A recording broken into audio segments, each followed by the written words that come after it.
Salam sejahtera Malaysia, denyut nadi suara rakyat bergema di channel ini. Tuan-tuan dan puan yang dihormati sekalian, masih lagi kita ingat bagaimana teruknya langkah Sheraton yang akhirnya menyebabkan kerajaan PH, terutamanya yang diketuai dengan paling banyak ahli parlimen, iaitu parti PKR, hancur, runtuh kerajaan Pakatan Harapan itu. Walaupun begitu, nampaknya silap pai lah orang-orang yang khianat menurut Anwar Ibrahim itu. Silap pai kali ini diorang. Sebab kenapa, tuan-tuan dan puan-puan? Anwar Ibrahim mengumumkan bahawa kemungkinan besar yang akan melawan pengkhianat ini seperti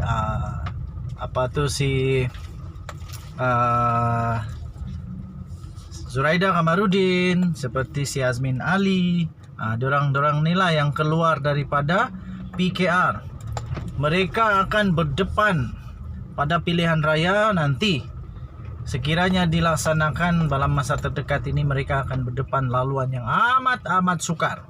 Kerana Anwar Ibrahim telah mengumumkan bahawa kemungkinan besar yang akan melawan pengkhianat ini adalah orang-orang besar, adalah pemimpin-pemimpin utama di dalam parti PKR. Nah, natijahnya nanti, akibatnya nanti, kalau mereka kalah di parlimen, apalagi yang mereka ada, lugai-lugai lagaman, habis cerita, segalanya telah habis tamat cerita, tiada apa-apa lagi. Jadi harap-haraplah, kalau baguslah kalau parti yang dorang pergi itu masih sokong dorang. Tapi kalau sudah tiba-tiba tiada lagi parlimen, tiada lagi ahli, dorang tidak jadi sudah ahli parlimen, lepas itu sudah habis madu sempat dibuang kot. Baru diorang tahu tinggi ke rendah langit ini. Waktu itu baru diorang sedar bahawa diorang buat silapan. Terbaru yang paling kesian Zuraida Kamarudin lah. Zuraida Kamarudin mungkin bakal sudah jatuh di timpa tangga, di mana dia kalah di mahkamah. Dia mau batalkan saman perjanjian dengan PKR sebanyak 10 juta. Dia gagal untuk membatalkan, dan itu pasti akan membuat dia pening kepala lah. Macam mana mau bayar 10 juta? Kecuali banyak duit lah si Zuraida. Masalah dia lagi nanti muncul lah ialah kalau dia bayar itu bon 10 juta, dipersoalkan kemudian adalah dari mana dia dapat uang 10 juta itu. Seorang menteri, kalau dia tidak ada bisnes, hanya berharap pada gaji dan allowance, hampir mustahil untuk dia kumpul 10 juta. Azmin Ali pula diwar-warkan bersama dengan Zuraida. Tapi tup-tap tengok-tengok jadi alih-alih yang jadi Zuraida satu orang saja pergi PBM, Parti Bangsa Malaysia kalau saya tidak silap. Azmin Ali tetap bersama dengan bersatu dengan Tan Sri Muhyiddin Yassin, bekas Perdana Menteri Malaysia. Okey, jadi tuan-tuan dan puan-puan, itu akan menjadi satu jalan yang amat sukar bagi mereka, kerana mereka bakal akan berdepan dengan pemimpin-pemimpin utama daripada parti PKR. Okey, pemimpin utama tidak dinyatakan siapa, tapi kalaulah bertembung dengan kereta, kita jalan di kampung, jadi perlu bertoleransi bagi dia lalu dulu. Kalau bertembung, contohlah bertembung Azmin dengan Rafizi, kamu rasa siapa yang menang? Adakah Rafizi atau Azmin Ali? Kita jumpa lagi. Siap-siaplah kamu pengkhianat yang disebut pengkhianat oleh Anwar Ibrahim. Siapa terasa makan lada, dia rasa pedasnya. Kita jumpa lagi, bye-bye. Ya, tuan-tuan dan puan yang dihormati sekalian, inilah keputusan yang sudah diketahui. Keputusannya, tuan-tuan dan puan yang dihormati sekalian, kita sudah tahu kes Zain Hamidi. keputusan sudah diterima dan hakim membebaskan Zahid Hamidi.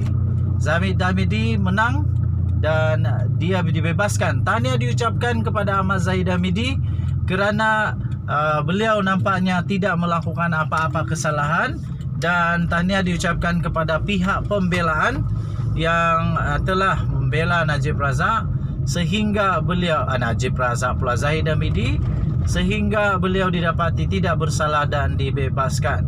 Tahniah juga kepada UMNO yang akhirnya satu daripada banyak kes pemimpinnya didapati tidak bersalah. Zahid Hamidi dibebaskan oleh Mahkamah Tinggi Shah Alam.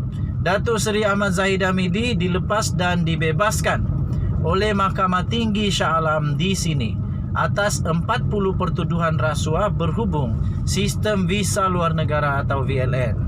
Hakim Mahkamah Tinggi iaitu Datuk Muhammad Yazid Mustafa membuat keputusan itu selepas mendapati pihak pendakwaan telah gagal mendapatkan atau telah gagal untuk menimbulkan kes prima facie bagi semua tuduhan terhadap Presiden UMNO itu di akhir pendakwaan. Jadi diucapkan tahniah kepada Zahid Hamidi.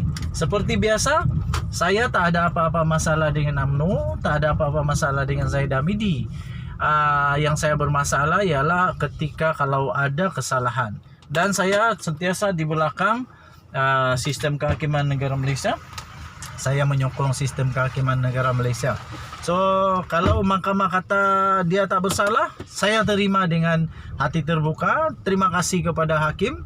Tahniah diucapkan kepada Zahid Hamidi. Dan kalau dia bersalah seperti yang saya kata, perlu untuk cepat-cepat dihadapkan ke mahkamah seterusnya. Jadi sekarang sudah disahkan, tuan-tuan dan puan-puan, disahkan bahawa Zahid Hamidi menang kes dan beliau dilepaskan dan dibebaskan daripada semua 40 pertuduhan. Tahniah diucapkan kepada Zahid Hamidi. Tahniah diucapkan kepada semua makcik-makcik yang sudah datang, pakcik-pakcik yang sudah datang, yang menyokong Zahid Hamidi, yang bersolidariti dengan Zahid Hamidi. Tahniah diucapkan, tetapi harus diingat ada Zahid Hamidi punya kes lagi yang sedang berjalan, iaitu untuk Yayasan Akal Budi. Jadi ini satu berita yang gembira. Pasti gembira untuk Zahid Hamidi, Presiden UMNO, dan pasti gembira juga untuk semua ahli UMNO kerana ternyata Zahid Hamidi memang tidak bersalah, dan dia nampaknya apabila dia tidak bersalah, dia memang boleh untuk jadi terus Presiden UMNO, dan beliau bersih daripada segala jenis pertuduhan, 40 pertuduhan itu. Okey, jadi tuan-tuan dan puan-puan yang dihormati sekalian, nampaknya netizen punya mahkamah semua salah. Mahkamah netizen salah, mahkamah kedai kopi pun salah, mahkamah tepi jalan raya pun salah. Semua salah. Yang betul hanya satu, iaitu Mahkamah Tinggi Shah Alam bersama dengan Hakim Datuk Muhammad Yazid, kalau saya tidak silap. Tahniah diucapkan.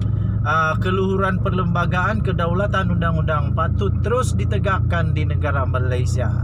Tahniah sekali lagi diucapkan kepada Zahid Hamidi dan juga UMNO. Denyut nadi suara rakyat terus bergema di channel ini. Kita jumpa lagi. Bye-bye Malaysia. Jangan lupa tekan butang subscribe, like, share.